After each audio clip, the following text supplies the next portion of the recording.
Married for 9 years, Lannie and Laura Cox just completed their family earlier this month when they brought 2-year-old Mason Manish home from an orphanage in southern India.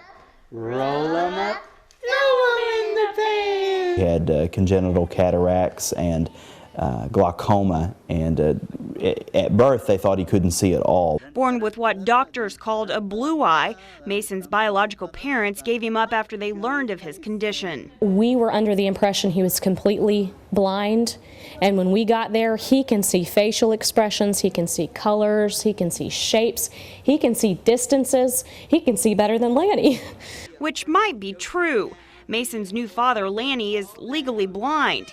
He has retinized pigmentosis, a genetic degenerative eye disease. It was something we definitely considered as we filled out our paperwork and we did our home study. It's sort of a question mark you have to answer. Is so how will you be a parent, and be visually impaired? Of course, no one asked me that when I had my first child.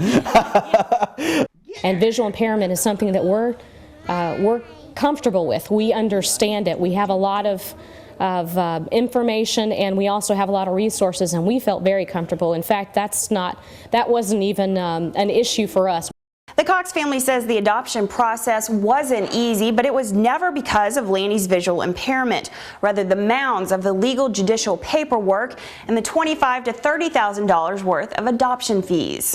Generosity of friends, family, strangers, and the South Thornton Church of Christ in Piggott helped bring this family together, connecting a new father and son a world apart. I think I've been down that road, and School of Hard Knocks teach you a lot of ways to adapt, and I think I can hopefully help some of those things to be a little bit softer for him.